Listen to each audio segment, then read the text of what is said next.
I first met Ryan when I was 12. He had just moved into the house next door with his single mom and an old, grumpy cat named Winston. I remember peeking through the living room window, curious about the new neighbors. He was standing on the porch in a worn-out hoodie, glancing around the neighborhood like he'd already made up his mind that he didn't want to be there. We didn't talk for the first week. I was shy. He seemed like he didn't want to be bothered.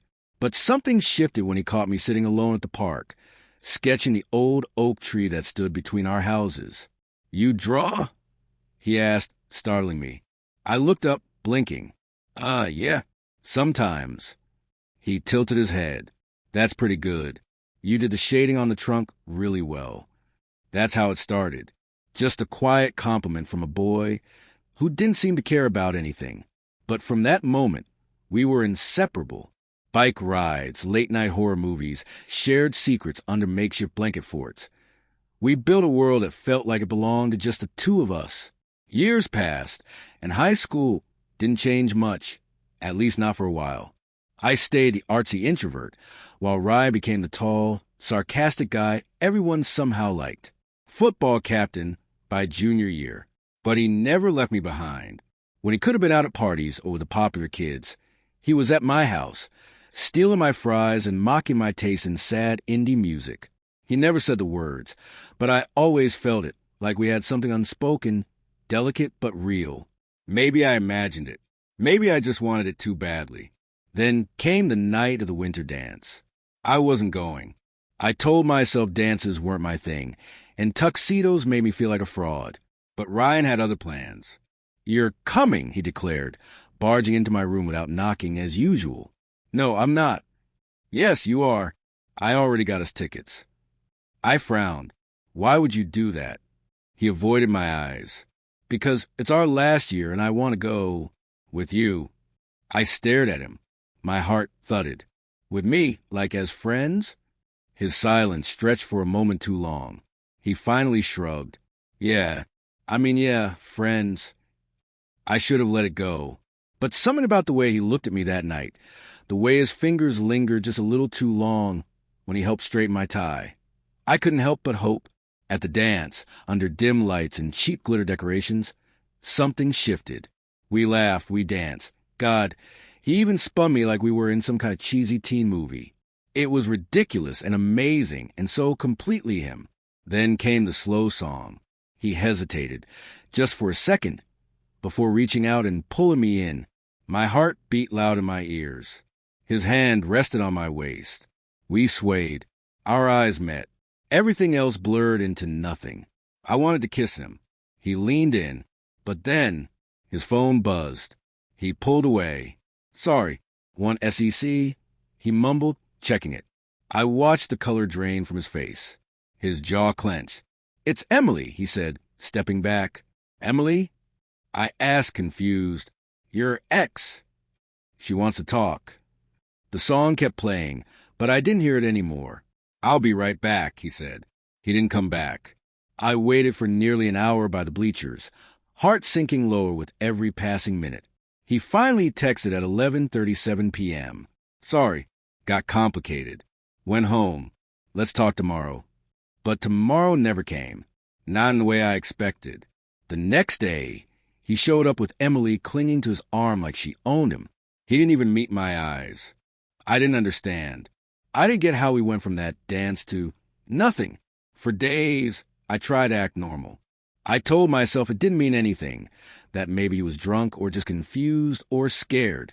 But the worst part, he never brought it up. Not once. Like that night never happened. Then came the real blow. It was a Friday afternoon when I overheard something in the hallway that made my stomach drop. He just wanted to prove he could make any guy fall for him. Someone whispered near the lockers, even his little art nerd neighbor. I stood frozen, heart pounding. They were talking about me, about Ryan. I don't know how I walked home that day. I don't remember anything except a sick feeling in my gut. That night I confronted him, and what he said shattered something deep inside me. But that's just the beginning. You have no idea what secrets he was hiding, or how far I'd fall trying to hold on to a version of him that might have never existed in the first place. I didn't sleep the night after I heard those words in the hallway. He just wanted to prove he could make any guy fall for him. They played on repeat in my head, like a sick joke. My stomach had been in knots all day. By midnight, I was pacing the floor of my bedroom, trying to decide whether I should call him, confront him, or just cry until I passed out. I chose none of the above. I wrote a text. Me, did you really use me as a dare? I stared at the blinking cursor for 5 whole minutes, then deleted it. If I asked and he admitted it, that would break me. If he denied it, would I even believe him? My phone buzzed around 1:10 a.m. Ryan, you up? I didn't answer. I watched the screen dim until it went black. By morning, I still hadn't replied. My eyes were heavy, throat dry, heart numb. The walk to school felt like walking through fog, every sound muffled, every movement slow. When I reached my locker, Ryan was already there, leaning against it like he had every day since sophomore year. Only this time, he wasn't smirking or tossing a grape at me like usual. His face was serious. Quiet. Guilty. Hey, he said softly. I stared at him. Hey. He scratched the back of his neck, eyes darting everywhere but at me. Can we talk? I shrugged. Thought we were? He sighed, lowering his voice. Not here. After school? I wanted to say no. I wanted to walk away.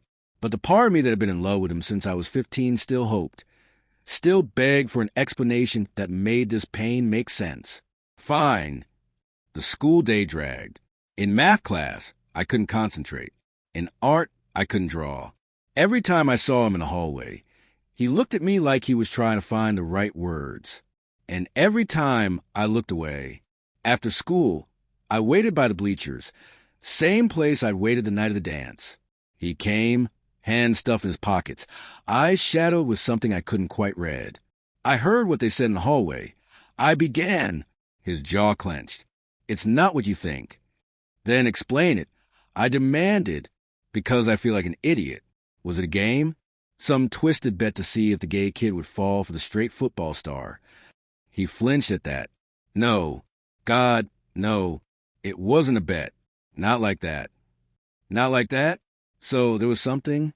He looked down. It was a joke. A stupid one. But I didn't mean it the way it sounded. That's not an explanation, Ryan. He finally met my eyes. It started with my friends messing around, saying I was too close to you, that I could get you wrapped around my finger if I wanted. I told them to shut up, but the more they joked, the more I don't know, leaned into it. Played it cool. I didn't think it'd go this far. My chest tightened. So the dance, the slow song, you holding me like that, was that part of the performance too? He opened his mouth, then closed it. I laughed bitterly. Wow, I was just a pawn in your image management. No, it wasn't like that, he insisted. That night, I meant it. I just freaked out when Emily texted. I didn't plan for it to feel. He stopped. Feel what? I pressed. Real, he whispered. That one word shattered me all over again. Then why didn't you say anything? I asked, voice cracking. You left. You ghosted me. You let me hear about it from strangers laughing at my expense. I didn't know how to fix it. So you chose silence? He looked away. I was scared. Of what? I snapped. Of you, he said, eyes finally locking onto mine. Of what I felt when I danced with you. Of what it might mean. Everything inside me froze. He took a breath. I'm not like you, okay? I don't have it figured out. I've dated girls. I've always liked girls. But then you got under my skin in a way no one else ever has. I thought I could control it. I thought if I pretended it was all just a joke, it wouldn't be real. Tears welled in my eyes, but I blinked them back. And now I know I hurt you, he said, and I hate myself for it. We stood in silence for a moment. I wanted to reach for him. I wanted to scream. I wanted to cry on his shoulder and ask why the hell love had to be so damn messy. Do you feel anything for me? I asked, my voice barely above a whisper. He didn't hesitate. Yes. Then why Emily? Why bring her back into your life like nothing happened between us? His jaw tightened. Because she's safe. Because with her, I don't have to question who I am. I swallowed hard. That hurt more than anything else he'd said. Then maybe that's your answer. I whispered. You don't want me. You want comfort. I was never that. I didn't say I don't want you. He shot back, pain flashing in his eyes. Then prove it, I said. He stepped closer, like he might actually try. But I stepped back. No, I added. You don't get to break me and then ask for another chance without showing me you mean it. I walked away before he could respond. My legs trembled with every step, and the tears I'd been holding finally spilled when I turned the corner. That night, I got another text from him. Ryan, I know I don't deserve it, but I want to fix this. Please let me try. I didn't reply. For the next few days, I avoided him at school. He didn't try to talk to me again. Maybe he realized I needed space. Or maybe he'd given up. But then something strange happened. One afternoon, I opened my locker and found a folded piece of sketch paper. No note, no signature. Just a pencil drawing of the old oak tree between our houses. The one I used to draw when we were 12. The shading, the details, it looked like mine. But it wasn't. It was his. I stared at it for a long time, feeling something unfamiliar twist in my chest. Hope. What I didn't know then was that the drawing was just the beginning. That Ryan had secrets of his own. That someone else was watching us, waiting for the perfect moment to twist the knife even deeper. I thought heartbreak had a limit. I hadn't even reached the edge yet. I kept the drawing. I told myself I would throw it away. I even held it over the trash can once, watching my fingers tremble around the edge. But something in me refused to let go. It was the same tree we used to sit under, the one between our houses. He'd drawn it with such precision, every branch, every leaf. But it wasn't just a sketch. It was a memory. Ours. Ryan had never drawn anything before, at least not in front of me. He always made fun of my sketchbooks, saying they were just sad doodles of trees and emotionally constipated eyes. So why now? I tucked the drawing into the back of my binder, behind a divider where I used to keep notes for AP Lit. I told myself it didn't mean anything, but it did. By Friday, a week had passed since we spoke. I hadn't replied to his messages, and he hadn't sent any more. Until that night, I was at home, curled up with an old graphic novel and half a bag of kettle chips, when I heard the soft clink of a rock hitting my bedroom window. I ignored the first one. Figured it was probably the wind or the neighbor's cat being weird again. Then came the second, louder. I sighed, pulled myself off the bed, and opened the window. There he was. Ryan stood below, hoodie pulled up, hands in his pockets, staring up like something out of a teenage drama. Only this wasn't romantic anymore. This was complicated. What are you doing? I called out. I need to talk to you. Now. Yes. Please. I could have said no. I should have. But part of me still wanted to hear what he had to say. 5 minutes later, we were sitting on the back steps, side by side, in the cold evening air. The space between us was louder than any words. You never said anything about the drawing, he finally said. I shrugged. You didn't leave a note. He looked at me. Didn't think you'd want one. I didn't answer. My eyes stared forward, focused on a cracked sidewalk where we used to race matchbox cars when we were kids. I meant what I said last week, he continued, about wanting to fix things. Fix what? I asked. The mess you made? Or the feelings you can't deal with? Both. He sounded defeated, like someone who'd tried everything except telling the truth. Why the drawing? I asked. You never sketch. You always said it was my thing. He took a breath. Because I wanted to show you something I never could say out loud. That you remember? He nodded. That I care. That I miss it. Us. I looked down. You can't just erase what happened, Ryan. You made me feel like a joke. Like I didn't matter. I know, he said, softer, and I hate myself for it. I turned to him then. You hurt me. I know, he repeated. But that night, when we danced, it was the first time I felt like I was exactly where I was supposed to be, and that terrified me. My chest tightened, He continued, "You were never a bet, I swear, but I didn't know how to admit I felt something more. Not when everyone expected me to be someone I'm not even sure I am." Silence. Then, "I think about you all the time," he said, voice barely audible. I wanted to believe him. God, I wanted to. But then I remembered the hallway whispers. The way he walked into school with Emily clinging to his arm like nothing happened. The way he let me suffer in silence while he pretended to be fine. Then why does it still feel like I'm the only one who's bleeding? I asked, voice cracking. He looked pained. Because I was too late. We sat there for another minute, neither of us knowing what to say. Then I stood. "I need space, Ryan." His eyes dropped. "Okay." I turned and walked back inside before I changed my mind. Before the old version of us, the one that still lived in my chest, dragged me back into a place I knew would only break me again. Over the weekend, I tried to move on. I threw myself into my art. I started sketching again, not because I wanted to, but because it felt like the only way to process the static in my brain. Every pencil stroke felt like a scream I wasn't brave enough to let out loud. Sunday night, I was finishing a new piece, a crumpled heart being sewn back together, when I heard a knock at the front door. My mom opened it. "It's for you, sweetie." I wiped my hands on my hoodie and walked to the door, expecting maybe a package. What I didn't expect was Emily standing there. She looked tense. "Hey," she said, arms folded across her chest. "Can we talk?" I blinked. "I guess." We walked out to the porch. She leaned against the railing, her eyes on the street. "I know we've never really talked," she began, "and I'm not here to fight." "Okay. I just thought you should know something." I raised an eyebrow. "I broke up with Ryan," she said bluntly. That hit me like a cold gust of wind. "Why?" She turned to me. "Because he's not in love with me.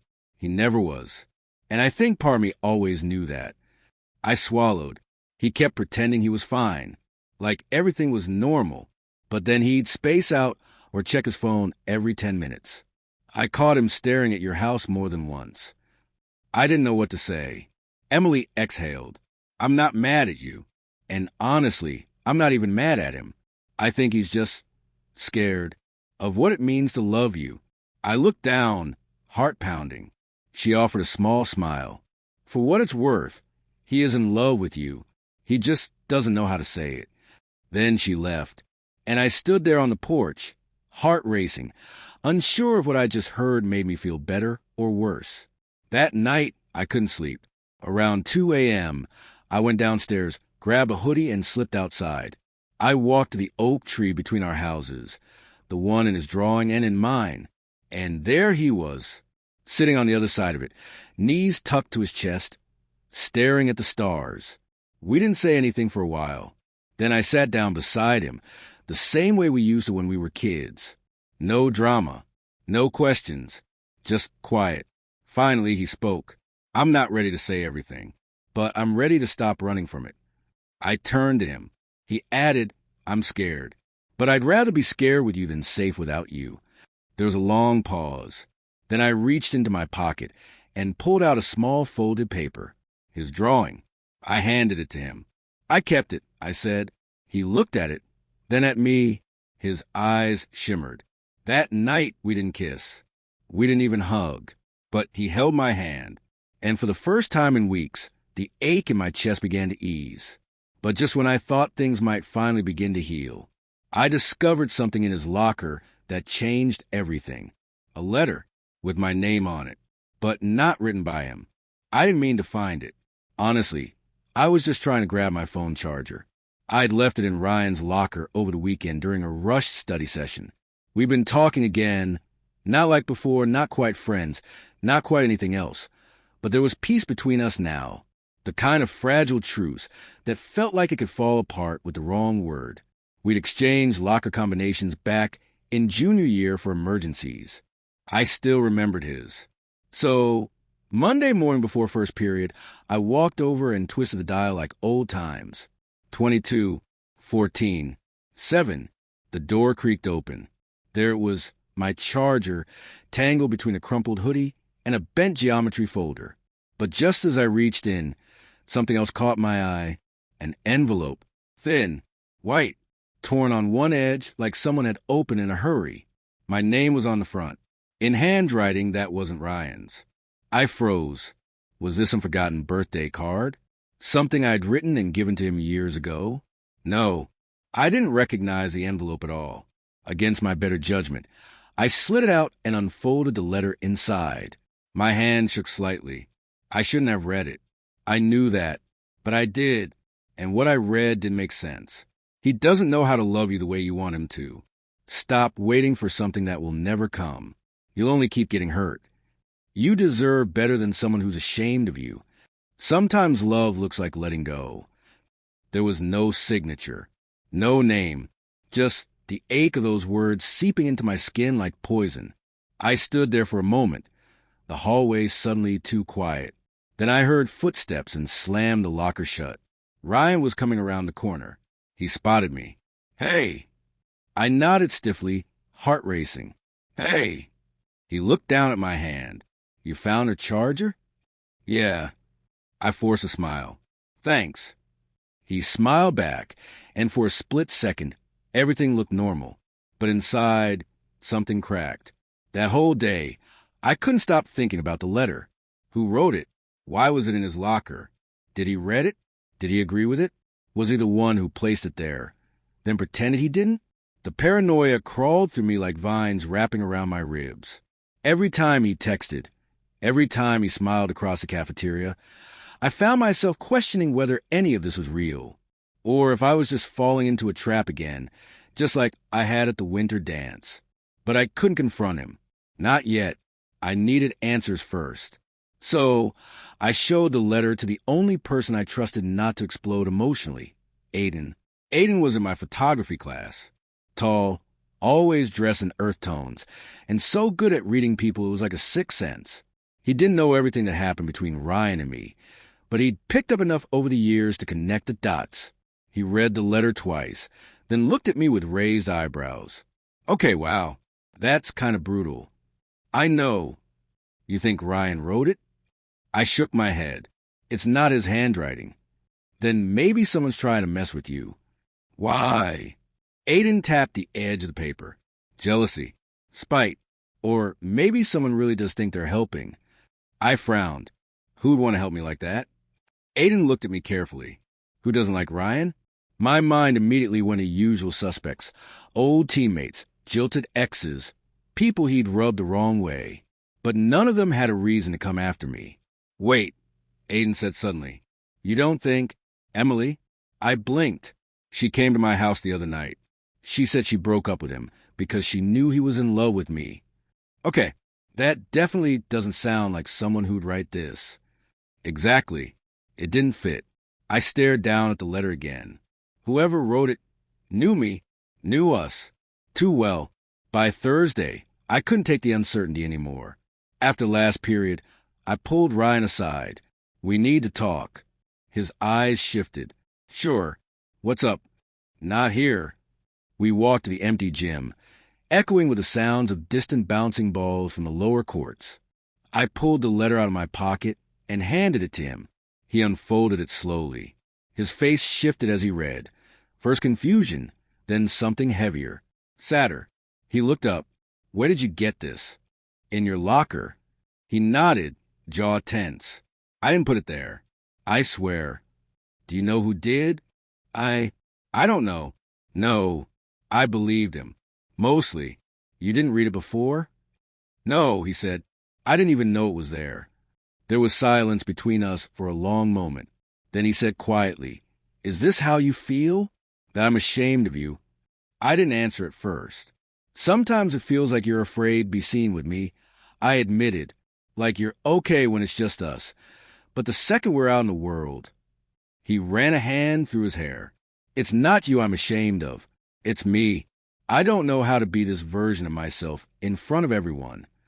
I don't need you to make a scene or hold my hand in front of the whole school," I said, voice shaking. "But I need to know I'm not some secret you're trying to forget." "You're not," he said firmly. "God, you're not." I looked at him. "Then prove it." His eyes didn't waver. I will. That weekend, he did something I didn't expect. He invited me to the park. Not for a walk. Not to talk. But to meet his mom.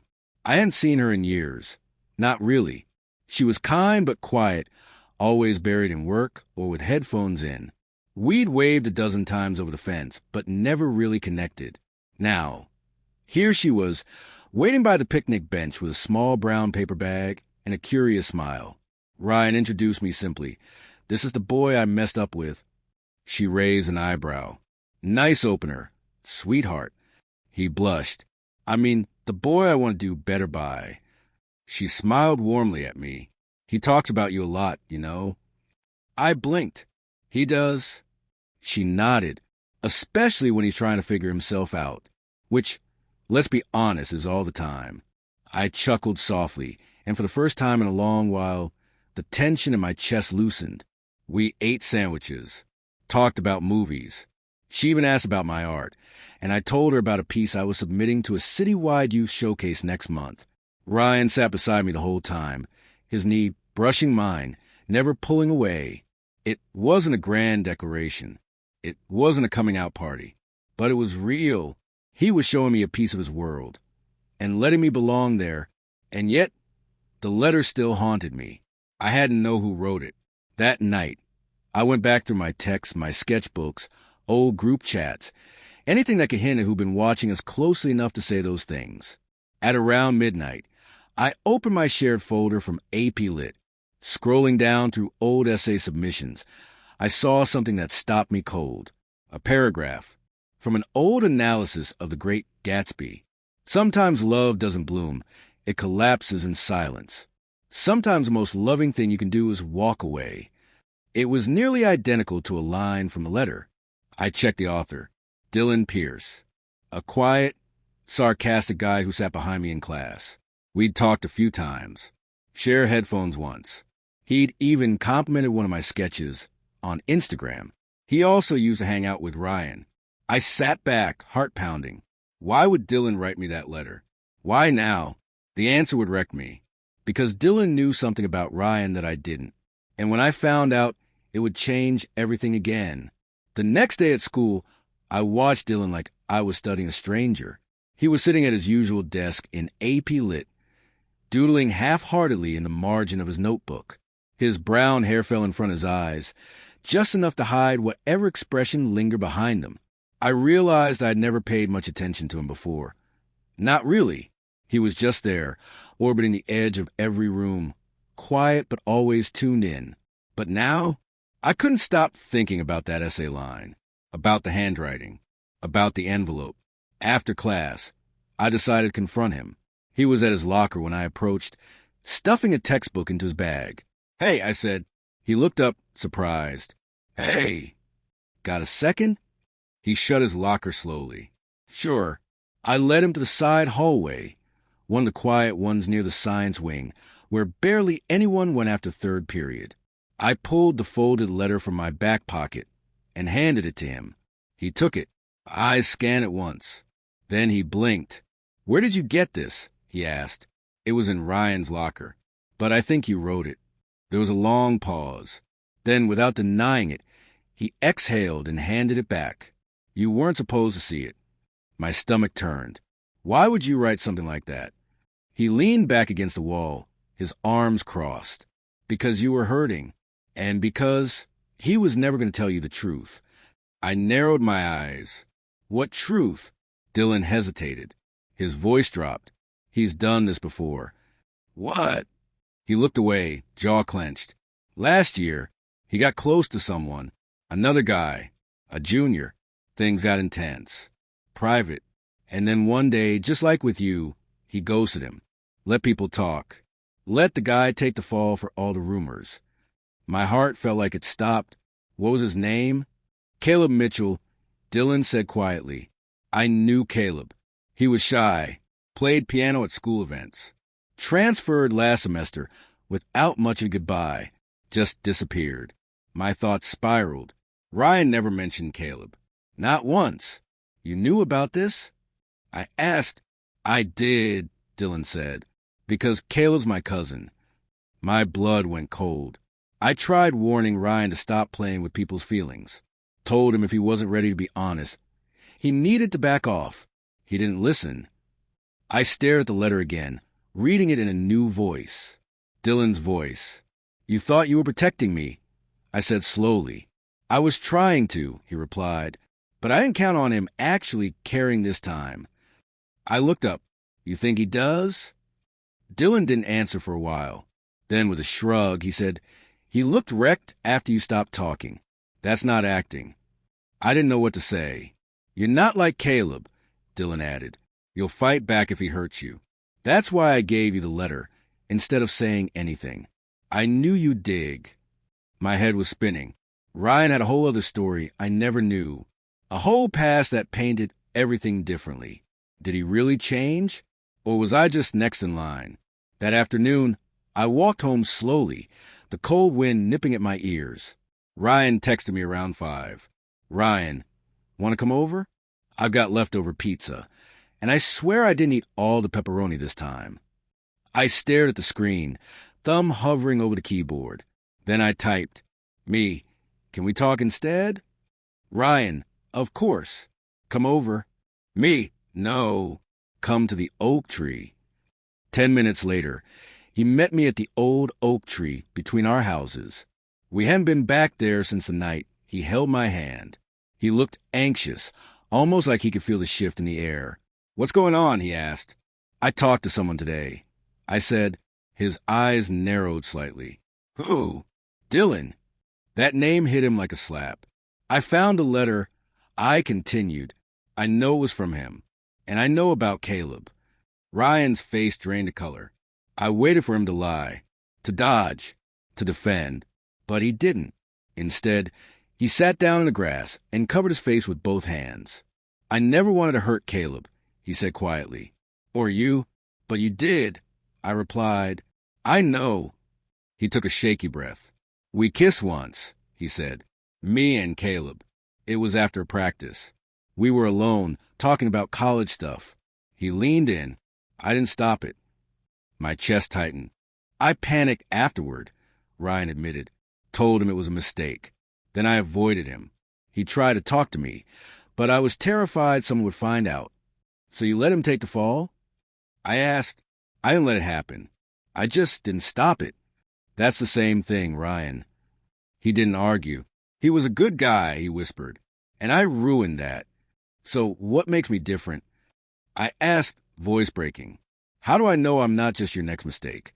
He looked up at me, eyes raw. "Because I'm not running this time. I'm not hiding." "You're still not out." "No," he said, "but I want to be." I studied him. "I care about you," he added. "I always have. Even when I was pretending I didn't.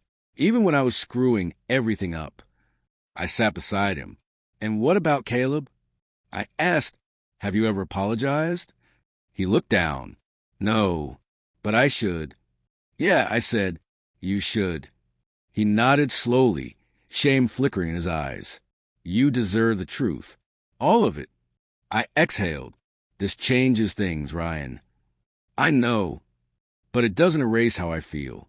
"I don't want it to," he said. The wind rustled the branches above us. "I'm not asking you to be perfect," I said. "I just need you to be real." "I can do that," he whispered. I looked at him, really looked, and for the first time, I believed him. That weekend, he called Caleb. I didn't ask what they said. It wasn't mine to know. But on Monday morning, I found something new in my locker. A small note, just one line. "Thanks for pushing him to do the right thing." See, I smiled softly, folding it into my sketchbook. Later that day, Ryan walked beside me through the cafeteria. Not behind me, not hiding. Beside me. We didn't hold hands. We didn't make a scene. But he looked at me like I mattered, and for the first time, I didn't flinch. But just when I thought the past was finally buried, a message arrived on my phone. From an unknown number. "You think he's telling you everything?" "He's not."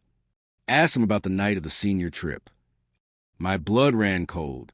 The lies weren't over yet. And this time they would cut even deeper. The message burned in my hand, like a warning I didn't want to believe. You think he's telling you everything? He's not. Ask him about the night of the senior trip. The senior trip. I hadn't thought about it in weeks. It had been one of those messy, half-chaperoned getaways the school arranged every year. 3 days in the mountains, bonfires, cabin bunks, hiking trails, and enough awkward teenage drama to write an entire Netflix series. Ryan had gone. I hadn't. We were still in a weird place then, drifting apart, no real fights, but the kind of silence that made every glance between us feel like a question with no answer. I told him I had a family thing. He didn't press. He texted me once that weekend. Miss you here. Wish you'd come. It had seemed sincere at the time. Now I wasn't so sure. I paced my bedroom for half an hour, rereading the anonymous message, debating whether I should bring up at all. It could have been anyone. Someone trying to stir the pot. Maybe even Dylan again.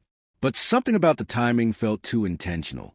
Like someone knew we were finally trying to fix things, and didn't want that to happen. Eventually, I gave in. I texted Ryan. Me, can we talk? It's important. He replied almost instantly. Ryan, come over? Me. Oak tree. 15 minutes. When I got there, he was already sitting with his legs crossed and a jacket zipped up tight against the chill. He looked nervous before I even said a word. What's up? He asked. I didn't sit down. I stood in front of him, arms crossed, heart racing. I got a message, I said, from someone anonymous. He blinked. Okay? They told me to ask you about the senior trip. His entire posture shifted, like someone had pulled a string inside him too tight. I watched the color slowly drain from his face. You're not going to tell me nothing happened, I said, because I'll know if you lie. He didn't say anything at first. Then he looked up at me. I didn't think it would matter anymore, he said quietly. That's not an answer. He ran a hand through his hair, exhaled, then patted the ground beside him. Please, just sit. Against my better judgment, I did. I could feel the frost on the grass through my jeans, the way my breath fogged up the air between us. It was the last night of the trip, he began. Everyone had gone to bed except a few of us. There was a bonfire, and people brought drinks. Too many. Did you drink? A little, he said. Not enough to forget. Just enough to loosen up. His eyes flicked to mine, nervous, guilty, searching. I was sitting by the fire when this guy, Brent from the wrestling team, came over. He was loud, drunk, making jokes that weren't funny. At some point, he started teasing me about always being close with you. I flinched a little. So he said something like, you two are probably banging behind the bleachers. And everyone laughed. My stomach twisted. And you? I laughed too, he admitted. But it wasn't real. It was just easier. That stung. He continued. Then Brent said, prove you're not into guys. Make out with Emily. I blinked. Emily was there? He nodded, eyes dropping. She laughed it off. Said she wasn't a prop for some stupid dare. But Brent kept pushing. Everyone was watching. And eventually, my voice was barely a whisper. You kissed her? He nodded slowly. Yeah, I did. I looked away, hard in my throat. I didn't want to, he added. I just froze. I didn't know how to say no. I didn't want them to keep talking about you. About us. I thought if I made a joke, they'd forget. But they didn't, did they? I said. They just got louder. He didn't respond. So you let them humiliate both of us, without even being there. I'm sorry, he said. I thought I was protecting you. No, you were protecting yourself. His shoulders slumped. You think because you didn't say my name it didn't matter? I snapped. That no one connected the dots? Because I got the stares, Ryan. I heard the jokes. I saw the posts. His eyes widened. What posts? Screenshots of your kiss. Tag with, guess he's not so close to the art boy after all. He winced. I didn't know. You never asked, I said, standing. He stood too. I was scared. I know, I replied, but being scared isn't a free pass. There was silence. Cold. Heavy. Final. I'm not the same person I was then, he said. I'm trying. I know, I whispered. But every time I started to believe you, Something else comes up. I should have told you sooner. Yes, you should have.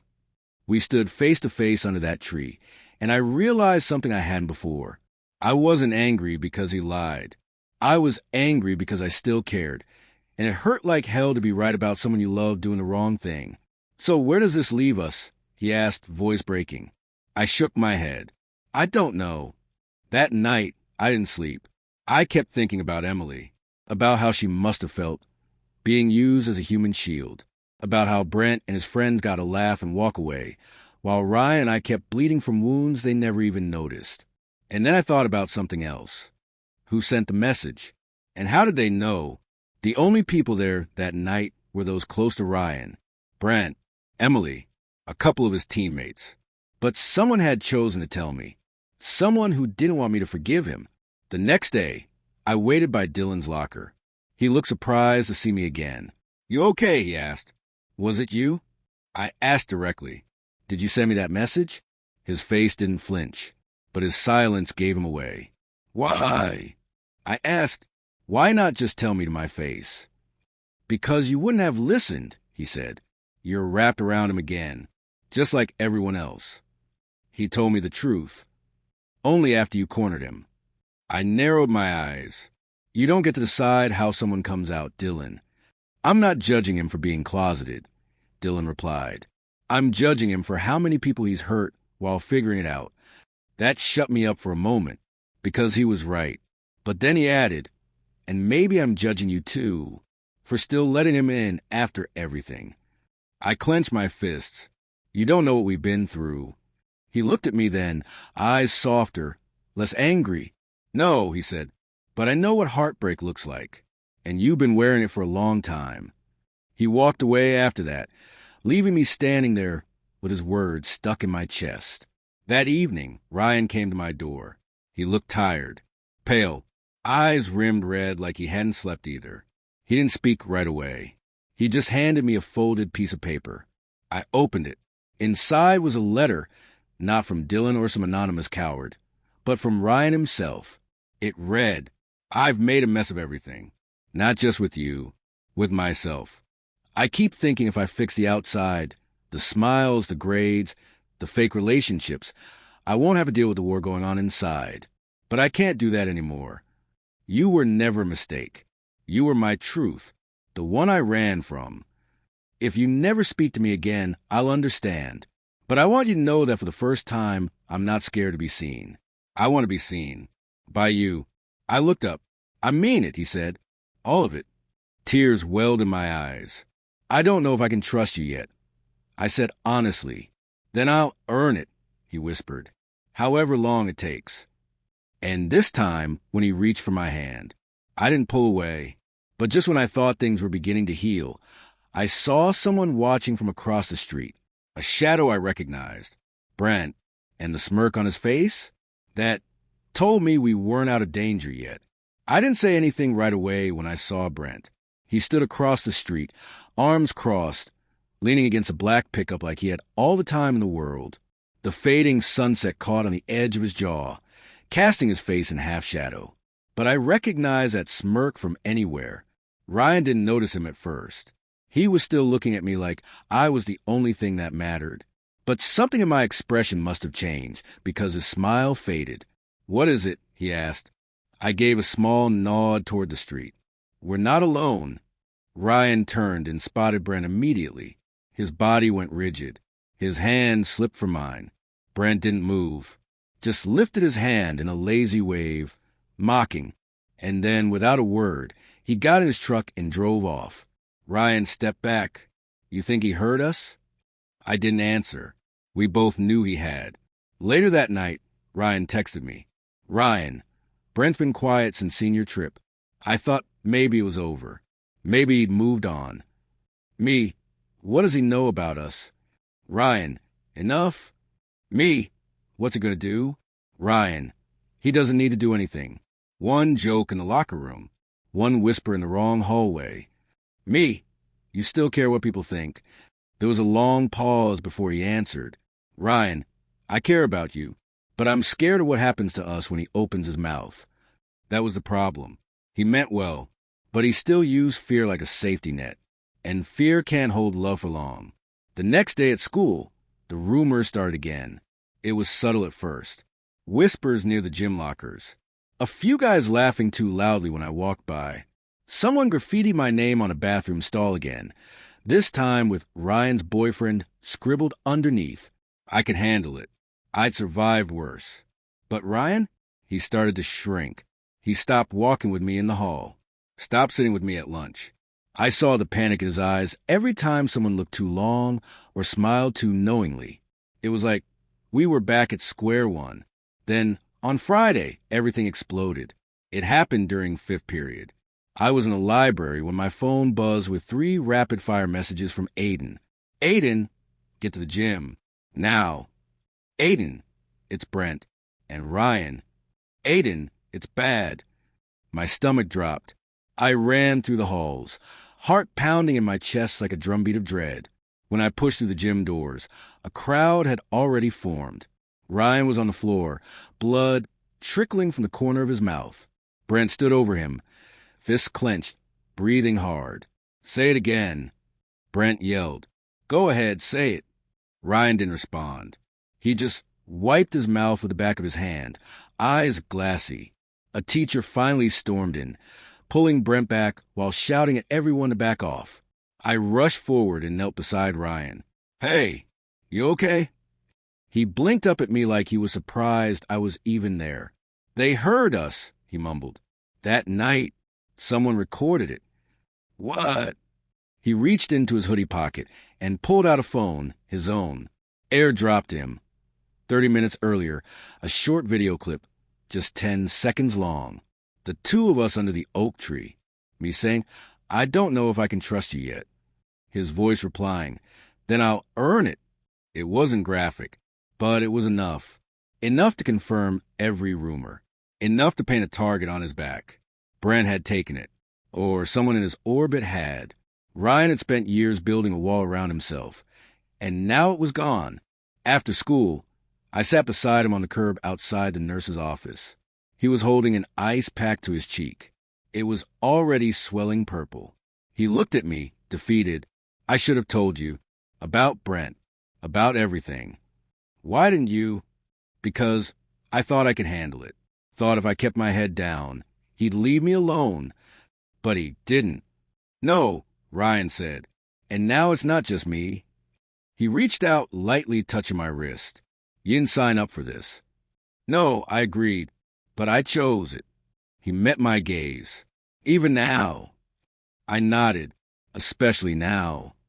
We sat in silence for a while. Then Ryan whispered something I didn't expect. I'm coming out. I turned to him slowly. You sure? He nodded. I'm tired of hiding.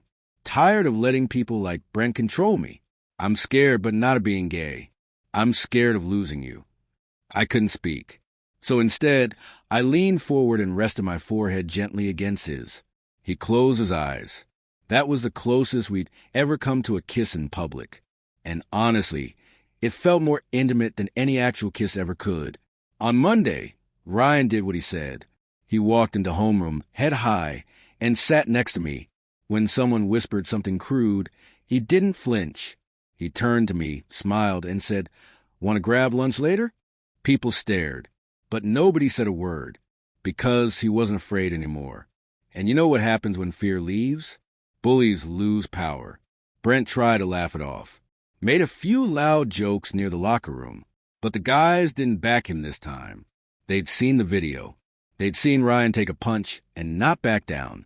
They saw me standing next to him, unapologetic, and slowly things started to shift. That afternoon, Emily found me in the library.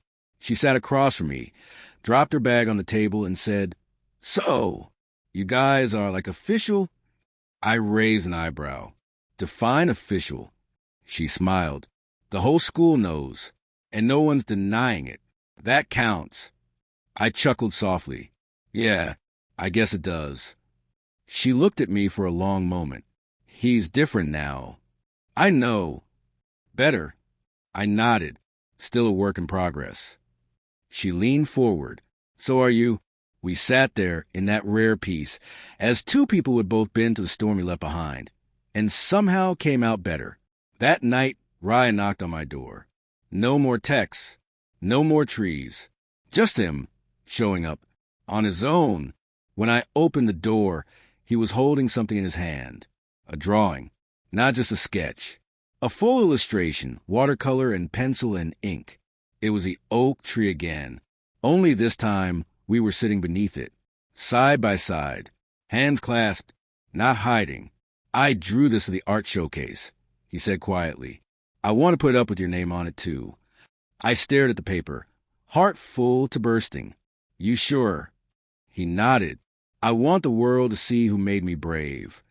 I didn't reply with words. I stepped forward and kissed him, not in secret, not in fear, but in truth. But just as I thought the past was finally behind us, I got another message. A photo, grainy, old, from the school archives. A yearbook scan. A boy circled in red. Caleb. And next to it, something scribbled in marker. You don't know the whole story. Caleb left for a reason. Ask Ryan about the night he disappeared. The message sat on my phone, like a ghost trying to speak through pixels. A yearbook scan. A red circle around Caleb's face. A scribbled note. You don't know the whole story. Caleb left for a reason. Ask Ryan about the night he disappeared. It didn't come from a number I recognized. No name, no profile photo. Just an airdrop shadow from somewhere in our past. And I couldn't ignore it. I sat on my bed that night, legs pulled to my chest, the phone in one hand, Ryan's sketch in the other. My chest was tight, tighter than it had been when Brent hit him, tighter than the moment I saw that kiss at the winter dance. Because this time, it wasn't about what other people were saying. It was about what Ryan hadn't said, what he still might be hiding. The next day, I found Dylan before school. He was sitting under the outdoor awning, earbuds in, flipping through a paperback copy of the picture of Dorian Gray like a villain in a high school drama who had every reason to judge you. When he saw me, he didn't flinch. You got the photo? He asked, even before I said anything. So it was him. You sent it. I asked. Dylan shrugged. I thought you should know the whole picture before you go painting Ryan as some tragic, misunderstood hero.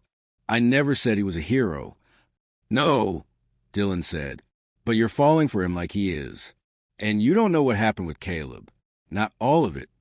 Then tell me, I said. What am I missing? Dylan hesitated. His voice dropped. Caleb didn't just leave because of rumors. He left because he tried to take his life. Everything in me stopped. What? He didn't tell anyone at first, not even his parents. But I found the note. He wrote it after the senior trip, after things with Ryan blew up. I felt like someone had just emptied my lungs. Did Ryan know? I don't think so, Dylan said. But that's the point. He didn't bother to check. He cut Caleb off, left him to drown in the fallout. The silence wrecked him.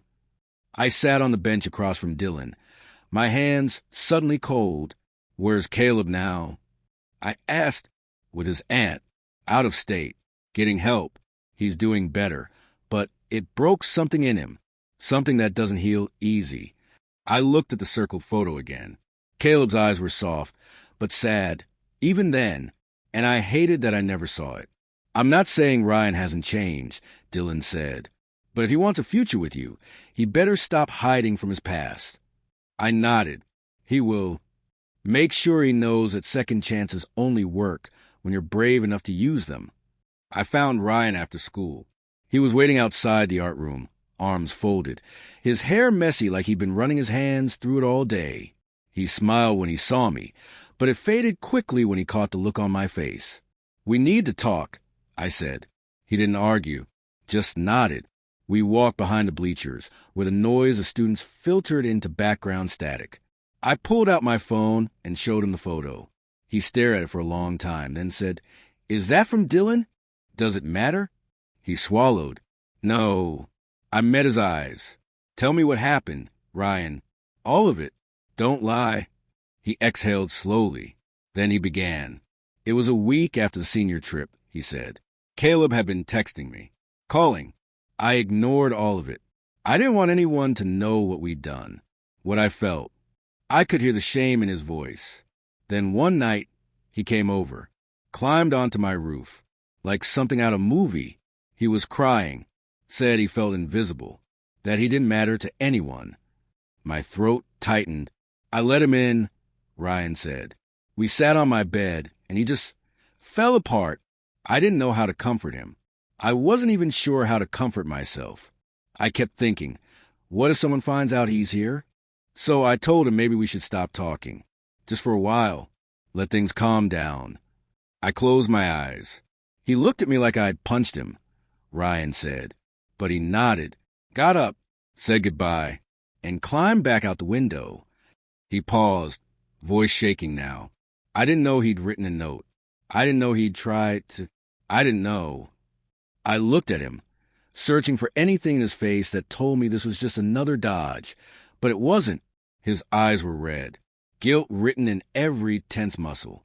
I was a coward, Ryan whispered. I thought I would protect myself, but I was just hurting someone who needed me. And now, I asked, I want to be different. I am different. I've talked to Caleb since.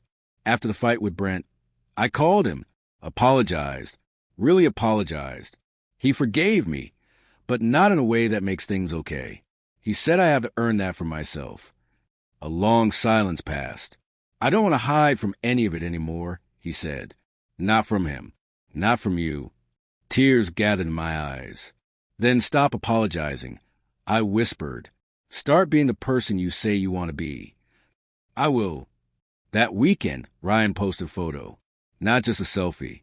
Not a group shot at practice. It was a drawing. The one of us under the oak tree. And beneath it, the caption. To the one who saw me before I did. Hashtag no more hiding. My phone buzzed all night. Comments, likes, messages from classmates. Some supportive, some stunned, a few cruel, but mostly curious. We had become visible. Finally, fully, and weirdly, that made me feel lighter. I messaged Caleb that night. Me! I'm sorry I never reached out. I didn't know how much you were hurting. He replied a few hours later. Caleb, none of us did. We were just boys trying to love in silence.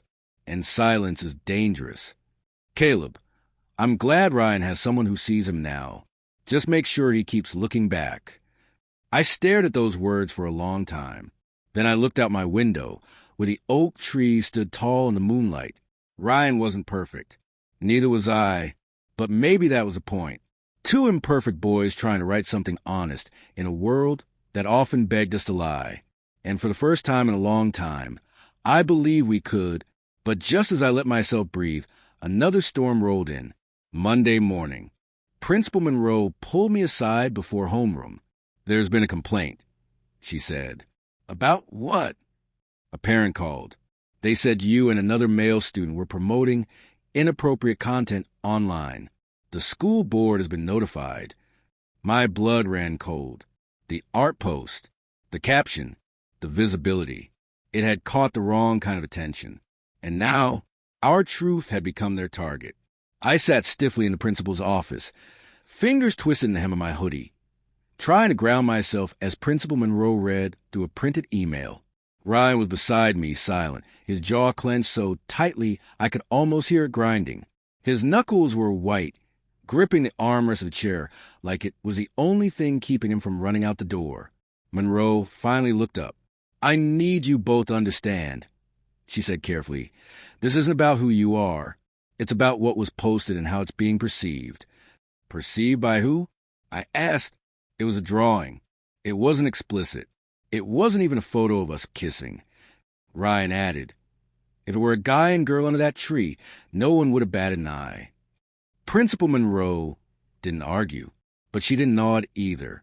The issue, she said, is that a parent from the school board claims your post violated the district's appropriate conduct guidelines for social media. There's concern about how it reflects on the school. I scoffed. So now honesty is a conduct violation? She held up her hand. I'm not defending it. I'm just explaining what's coming. There's going to be a board review. Ryan's voice came out flat. Are we being suspended? Not yet, she said. but it's possible. My stomach sank. This was exactly what Ryan had feared all along. Not just gossip, not just whispers, but real consequences from adults who still saw love between two boys as something political, something inappropriate. Principal Monroe leaned forward, her voice softer. If you want to get ahead of this, I'd advise you both to take the post down. Let the attention die down before the board meeting. Ryan turned to look at me, but this time I didn't look back, because this wasn't just about us anymore. Outside the office, we sat on the steps of the East Wing in silence, watching students filter in and out of classrooms like nothing had changed. But everything had.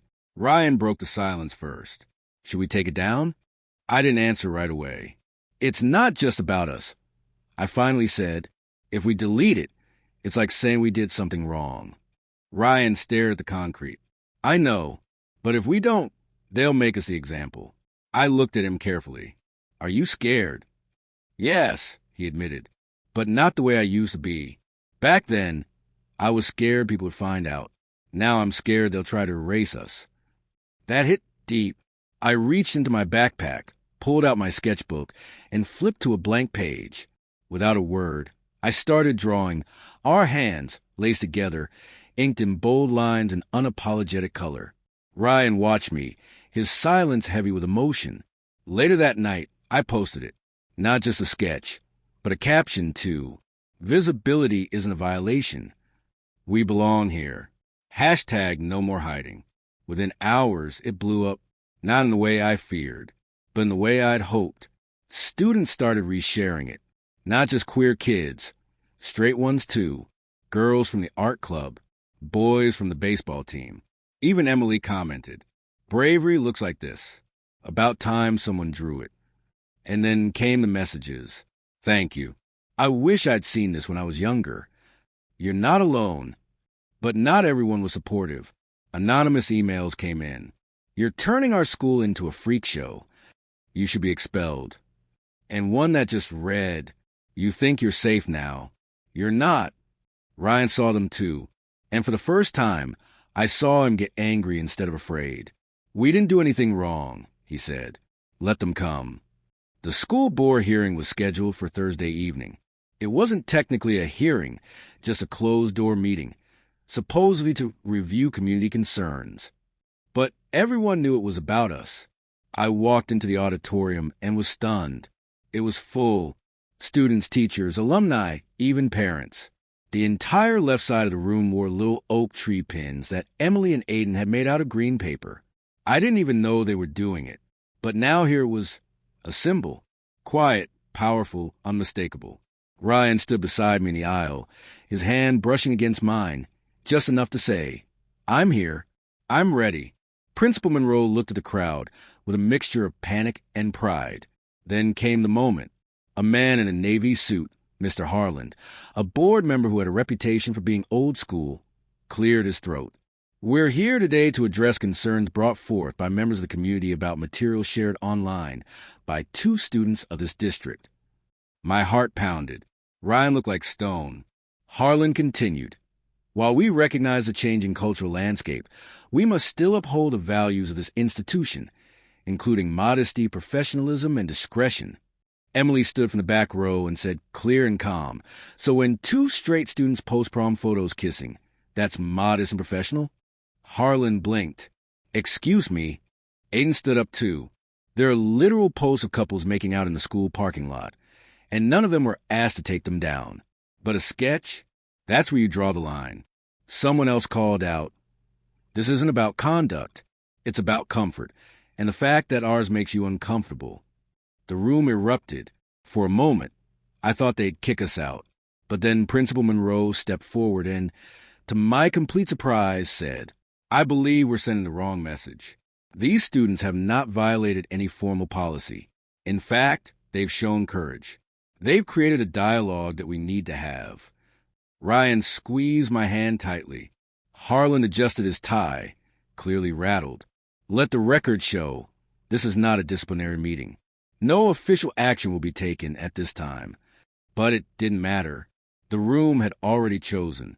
And for once, the truth was louder than the fear. After the meeting, Ryan and I stood under the oak tree outside the auditorium. It had been tied with a green ribbon by someone. I didn't know who, but it made me smile. "You okay?" I asked him. He nodded. "Better than I thought I'd be. You were amazing." "So were you." I turned to face him. "So, where do we go from here?" He thought about it for a moment. Then he said, "Forward." He leaned in and kissed me. Softly, sweetly, right under the ribbon tree where everything had begun. Not in hiding, not in shadows, but in light. But the next day, something unexpected happened. As I walked past a bulletin board near the front office, I saw a paper pinned to it, an announcement. Caleb Mitchell was returning to our school, transferred back for the final semester. My heart stopped, because even if the truth had saved us, it had just brought someone else back into the story. The moment I saw Caleb step out of his mom's silver SUV in the school parking lot, the air felt heavier. He hadn't changed much. Same brown curls, same quiet expression that always made him look like he was listening to something no one else could hear. But his posture was straighter, his face calmer, not confident, but no longer fragile either. He looked like someone who had been to the edge, looked down, and chosen to climb back. I stood frozen by the bike racks, watching as he adjusted his backpack strap, and took a long breath before walking toward the front doors. Students parted around him slowly, like his presence rang louder than any shout could. Ryan hadn't seen him yet, but I had, and I wasn't ready. By third period, the whole school knew Caleb Mitchell was back. The boy who'd vanished after junior year. The one with the rumors no one ever confirmed. The one who'd once made Ryan laugh in a way I hadn't seen since. I found Ryan leaning against his locker, staring at his phone. His shoulders were tight, eyes distant. "You okay?" I asked. He didn't look up. "Caleb's back." "You saw him?" "Not yet, but I got a text from him." I hesitated. "What did he say?" "Ryan finally looked at me. He wants to talk." I didn't know how to feel about that. Not because I didn't trust Ryan, but because I didn't trust the ghost that came with Caleb's name. Ghost of a time Ryan and I never really talked about. Ghost of love that existed before I understood my own. "You're going to meet him?" I asked carefully. Ryan nodded. "I have to. I owe him that." I nodded, though something in my chest coiled tight. "Yeah, you do." That afternoon, Ryan met Caleb by the greenhouse behind the science wing. I didn't follow, but I saw them through the window of the art room while I pretended to finish a sketch. They sat facing each other on the grass, knees pulled in, speaking slowly. No big gestures, no raised voices, just quiet talking that lasted for almost half an hour. I tried not to stare. I tried not to imagine what was being said, but my mind spun anyway. Was Caleb telling him he still loved him? Was Ryan reconsidering? Was there a part of Ryan's heart I hadn't earned yet? That night, I didn't hear from Ryan. No texts, no calls, just a void that hummed with what-ifs. And that's when the fear crept in. The fear that I was just a middle chapter in a story that began long before I arrived. The fear that maybe some first loves didn't lose their grip, no matter how hard you fought for your place. I hated feeling that way. Jealousy was ugly, especially when it wore the face of someone who had once needed saving. But I couldn't help it. I stared at my phone like it might blink and tell me I was still enough. The next morning, I saw them walking together. Caleb and Ryan, not holding hands, not close enough to touch, but close enough that it hurt. I turned before they saw me and slipped into the nearest hallway. I didn't want to be dramatic. I didn't want to spiral. But I also didn't want to be forgotten, because I had stood by Ryan through all of it. The rumors, the fights, the board meeting, the slow burn from fear to fire. And suddenly, it felt like Caleb's reappearance had reignited something in Ryan I couldn't compete with. The past. By lunch, I couldn't take it anymore. I found Ryan at our usual table, alone. He looked up when I approached, smiling softly. "Hey!" I sat across from him, trying to keep my tone even. "How was it?" He tilted his head. "With Caleb?" I nodded. Ryan exhaled. "Intense. But Good. We talk about everything. I apologize again for the way I left him, for how I handled things back then. I swallowed. And him, he's not angry anymore. He's found peace. I waited. Is there more? Ryan leaned forward. He told me he doesn't want anything from me. Not now. He just wanted closure. And do you want anything from him? Ryan blinked. No, I don't. But my silence made him pause. What's going on? He asked. I looked at him, heart racing. You didn't text me last night. I was drained, he said. I didn't know what to say. You could have said something. He nodded, regret in his eyes. I should have. I'm sorry. The silence between us was raw, stretched thin. Do you still love him? I asked, voice small. Ryan's expression softened, not with guilt, but with sadness. I loved who he was, he said. What he gave me when I didn't know how to love myself. But I don't love him now. Not like that. I let out a breath I didn't know I'd been holding. I love you, he added. And this time I believed him. After school, Caleb approached me by the art room. He looked nervous but sincere. Hey, he said, got a second? I nodded. I want to say thank you, he said, for being there for Ryan, for helping him grow in ways I couldn't. I blinked. You don't need to thank me for that. He smiled sadly.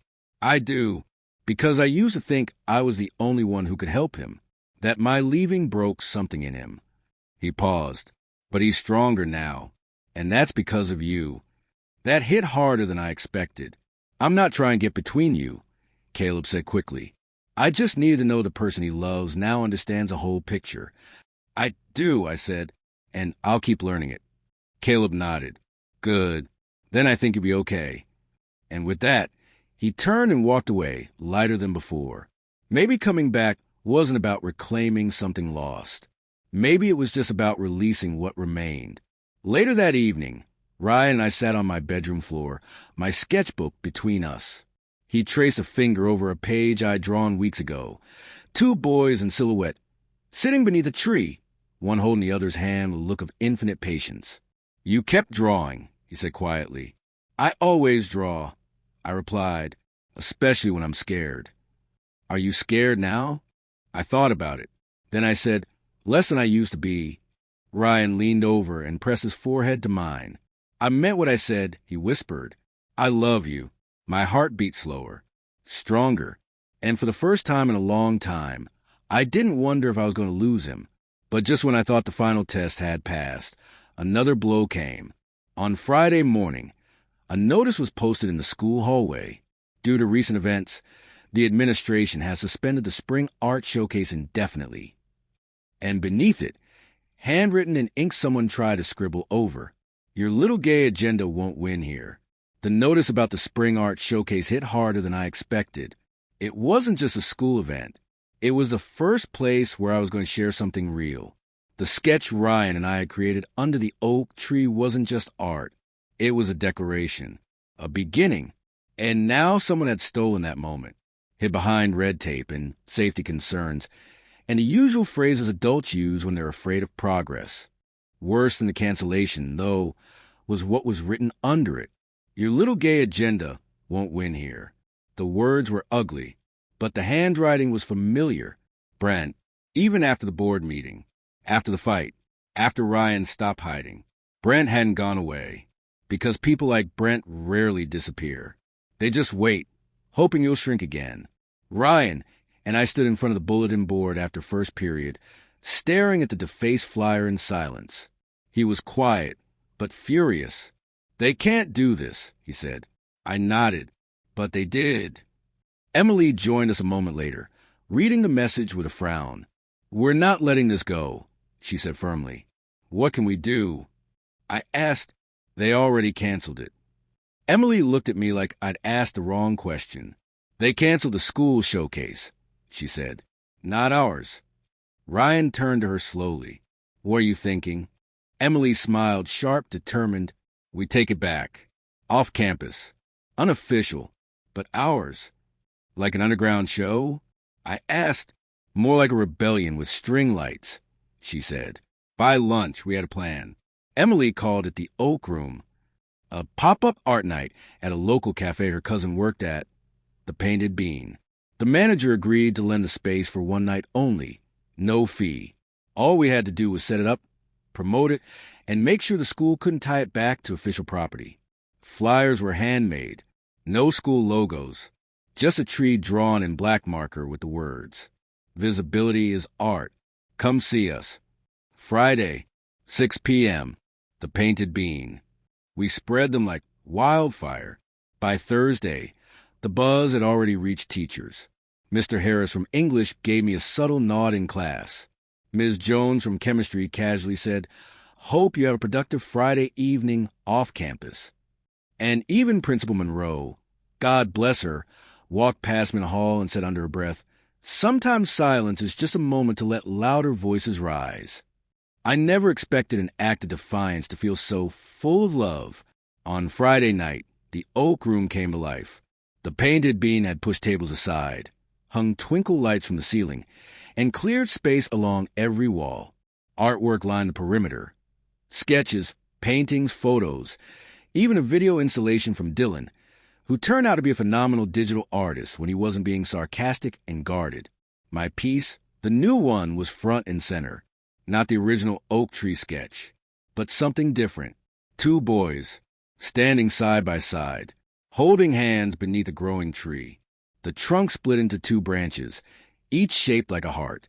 And from the roots, the faces of others who come before: Caleb, Dylan, Emily, a blurred crowd of those who stood, supported, and stayed. It was the first time I'd ever cried while finishing a drawing. Ryan arrived a few minutes after me. He wore his varsity jacket and a black button-up, messy but beautiful. His hair was still damp from a rush shower. When he saw the crowd, his eyes went wide. "Whoa," he whispered. "Yeah," I said, stepping closer. "We made this." People kept arriving, not just students. Parents, siblings, former grads, even a few teachers. And then Caleb appeared at the door, hands in his jacket, a small smile on his lips. He walked over to me and Ryan, standing just close enough to be felt but not to interrupt. "This is what I wish we had back then," he said softly. Ryan turned to him. "You helped us get here." Caleb nodded once. "Then I'm good." And for the first time, I think he really meant it. Toward the end of the night, Emily walked to the front and tapped a mic someone had set up near the espresso bar. "Before we close, there's one last piece to share," she said. "It wasn't submitted. It just showed up in the display corner 10 minutes ago." A projector lit up the far wall, and on it, a scanned image appeared. Brent, drawn in charcoal, alone, back turned, his silhouette surrounded by a crowd of students with colorful expressions, laughing, crying, kissing, hugging. And he stood in the middle of it all, face turned away, unable to see what he was missing. The bottom was signed, "Forgiveness is a mirror." Not everyone knows how to look into it. No one said a word, but something in the room shifted. After the show, Ryan and I stayed behind to help clean up as we coiled the last strand of lights and packed up leftover flyers. He looked at me across the dim cafe. "You know what I realized tonight?" he said. "What?" "That I used to think heartbreak was the end." I tilted my head. "And now I think it's just the beginning of who we become after." I smiled. "You sound like you've been reading my sketchbook captions." He stepped closer. "I've been reading your heart." He kissed me then, slow, certain, not to prove anything, not to fight against something, but because we could, because we had won. Not the showcase, not the school, but something bigger. Each other. Weeks passed. Spring bloomed harder than ever that year. The oak tree outside the school blossomed in full green, like it had waited, too, for us to grow. Brent transferred, quietly, no fanfare. Caleb joined the GSA club and started mentoring underclassmen. Emily submitted the Oak Room to a national student exhibit and won second place. And Ryan? Ryan took my hand in the middle of campus one day and didn't let go. Even when Coach Davis walked by, that might have been the biggest miracle of all. Looking back now, I realized the heartbreak wasn't just from losing Ryan once. It was from losing the belief that someone could know you, all your flaws, all your fears, and still choose to stay. But he did. We both did. So when people ask me what happened with my best friend, I smile because the truth isn't simple. He broke my heart once, then helped rebuild it with gentler hands. And together, we learned how to love without apology, without hiding, and with everything we are,